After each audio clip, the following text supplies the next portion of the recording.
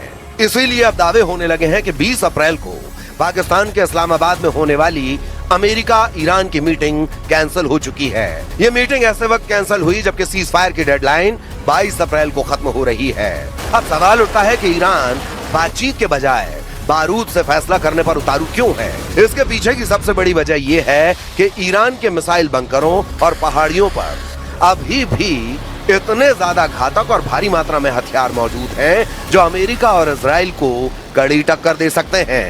खुद अमेरिका के खुफिया विभाग के एक सूत्र के हवाले से अमेरिकी मीडिया CNN ने दावा किया है कि ईरान के पास अभी भी इस्तेमाल किया है। ये दावा खुद इजराइल का है।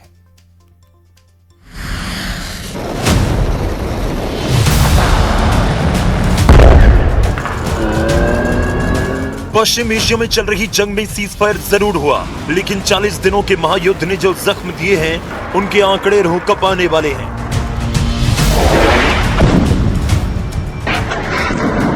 इजराइल के आसमान में 40 दिनों तक मौत बरसती रही। ईरान ने 1-2 नहीं बल्कि 650 बैलिस्टिक मिसाइल इजराइल की तरफ दागी। इजराइल के मुताबिक आधे से ज्यादा मिसाइलों में क्लस्टर बम के वॉरहेड लगे हुए थे, जो हवा में फटते ही सैकड़ों छोटे बमों में बदल जाते थे। इजराइल के दावे के मुताबिक जंग के पहले दिन ही ईरान ने 80 मिसाइलें दागी,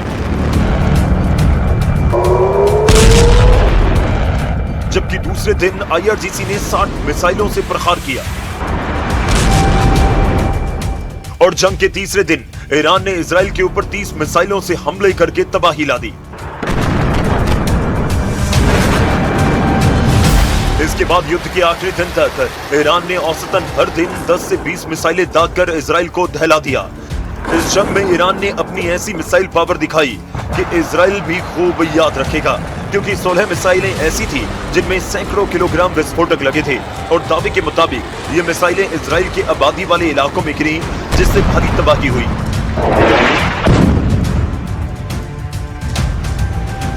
और 24 आम लोगों की दर्दनाक मौत हो गई। रिपोर्ट के मुताबिक 14 लोगों की मौत मिसाइल हमले में हुई तो 10 लोगों को क्लस्टर बमों ने मार दिया। इसके साथ ही 7000 से ज्यादा लोग ईरान के हमलों में घायल भी हुए हैं। वहीं ईरान के मिसाइल अटैक में 5500 से ज्यादा इजरायली बेघर हो गए। हालांकि हमलों के दौरान इजराइल भी चुप नहीं बैठा था। IDF यानी इजराइल डिफेंस फोर्सेस के मुताबिक इजरायली एयरफोर्स ने ईरान के भीतर 10,800 से ज्यादा हमले किए और करीब 18,000 से ज्यादा बम बरसाए। करीब 8,500 बार इजरायली फाइटर जेट्स ने ईरान की सीमा लांघी। इजराइल ने अपने हमलों में ईरान के परमाणु ठिकानों, मिसाइल लॉन्चर्स और कमांड सेंटर समेत 4000 ठिकानों को भी खंडहर बना दिया। उधर अमेरिका ने भी अपनी ताकत दिखाई और ईरान के सैन्य ठिकानों पर अकेले 13,000 स्ट्राइक की। मकसद साफ था, ईरान की सैन्य कमर तोड़ना और सत्ता परिवर्तन की जमीन तैयार करना।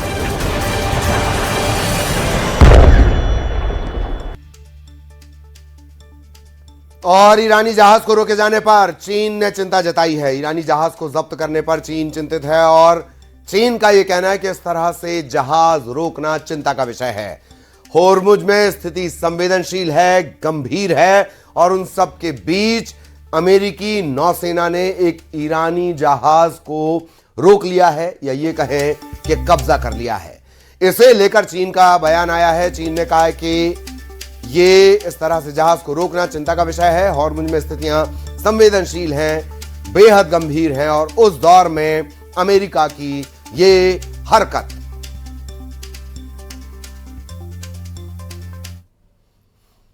तो ट्रंप ने जैसे ही ईरान के जहाज को कब्जे में लिया, हड़कंप मच गया, जबकि कुछ दिन पहले ही ट्रंप के ब्लॉकेट के बावजूद ईरान के सुपर टैंकर ने होर्मुज को पार किया था।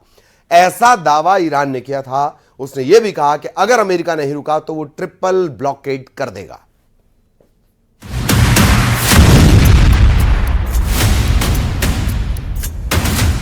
स्क्रीन पर दिखने वाले इस लाल निशान को ध्यान से देखिए, क्योंकि लाल निशान इस बात का सबूत है कि ईरान ने हॉर्मुज स्ट्रेट में ट्रंप के ब्लॉकेड को ठेंगा दिखाया। यह दावा ईरान की ओर से किया गया। कहा गया कि 20 लाख बैरल तक कच्चा तेल ले जाने की क्षमता रखने वाली एक ईरानी सुपर टैंकर ने अमेरिकी नौसेना की नाक के नीचे से हॉर्मुज स्ट्रेट पार किया, वो भी अपना ट्रैकिंग सिस्टम ऑन रखकर।